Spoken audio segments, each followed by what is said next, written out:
গুরুদেব প্রণাম চরণে গুরু মাতা আশীর্বাদ করে বলো চির আয়ুষ্মান ভব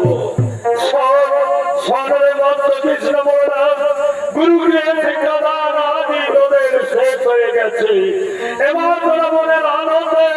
নিজ বাড়িতে চলে যা আমি যে এতদিন ধরে তোদেরকে শিক্ষা প্রদান করেছি সেই শিক্ষাকে যথাযথ সম্মানের সহিত ব্যবহার করিও বন্ধ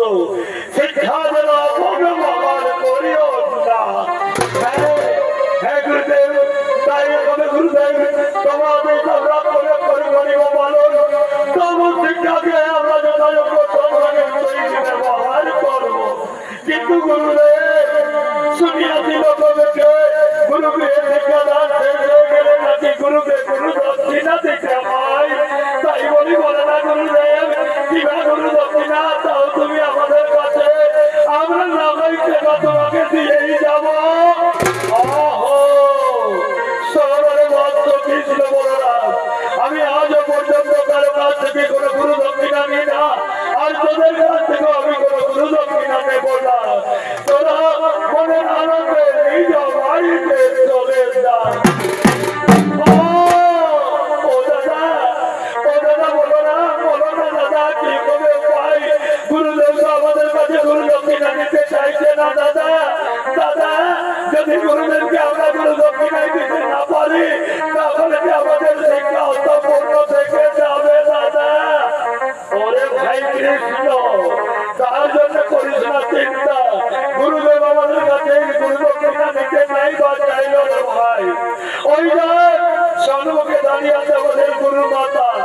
চলে ভাই আমরা এখন গুরু মাতার কাছে যাব আর এই গুরু মাতাকে আমাদের মনের কথা খুলে বলবো নিশ্চয়ই গুরু মা করবে কৃপা। হ্যাঁ তুমি ঠিকই বলেছো দাদা তুমি ঠিকই বলেছো চলো দাদা চলো এখন আর দেরি না করে ওই গুরু মাতার কাছেই যায়।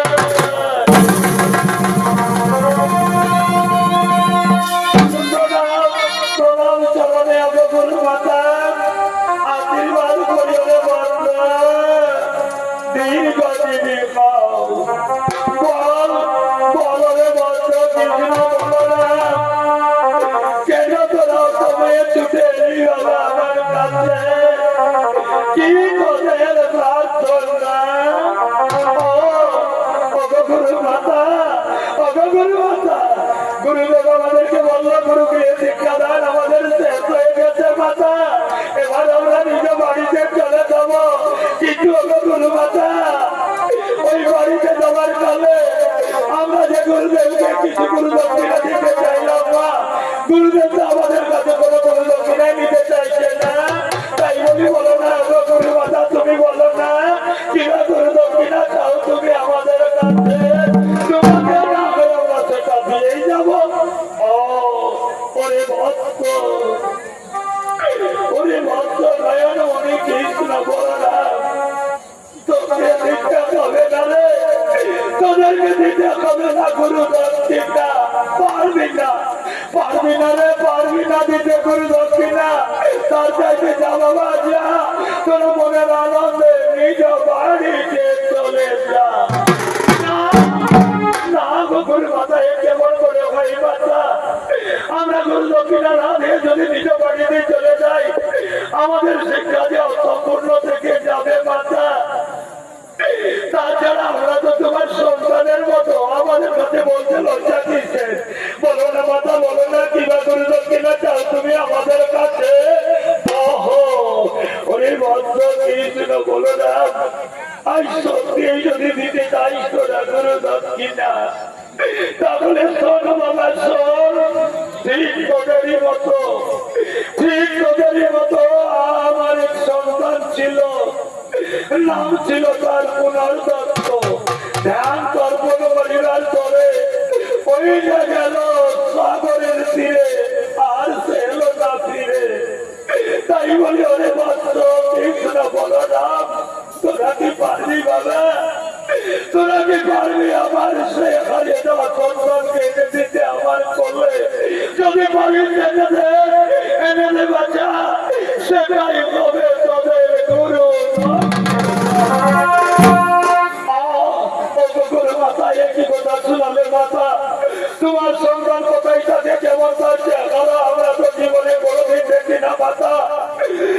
কেমন করে তাকে ফিরিয়ে দেব মাতা?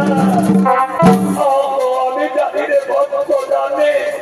অসম্ভব কোনোদিন সম্ভব হতে পারে না রে। তাই বলি যা বাবা যা দিতে হবে না গুরু দক্ষিণা, তোর মনের আনন্দে নিজ বাড়িতে চলে যা। বহুদিন ধরে তোদের আত্মীয় স্বজন তোদের অপেক্ষায় বসে আছে বাবা। হ্যাঁ হ্যাঁ যাবো মাতা যাবো যাবো, তবে নিজ বাড়িতে নাই মাতা। আমরা বেরিয়ে পড়বো তোমার হারিয়ে যাওয়া সন্তানের সন্ধানে। চলো না গুরু মাতা, আমাদেরকে আত্মকে নিয়ে গিয়ে কিছু আহার তুলে দেবে মাতা। সেই আহারকে আমরা বেরিয়ে পড়বো তোমার পুত্র পুনর্দত্তের সন্ধানে। আমি তাই করবো রে বাবা, আমি তাই করবো। স্বামী দেবতা শুনবে, আমাদের ভক্ত নয়নমণি কৃষ্ণ বলরাম আমাদের মুখে আমাদের আত্মবে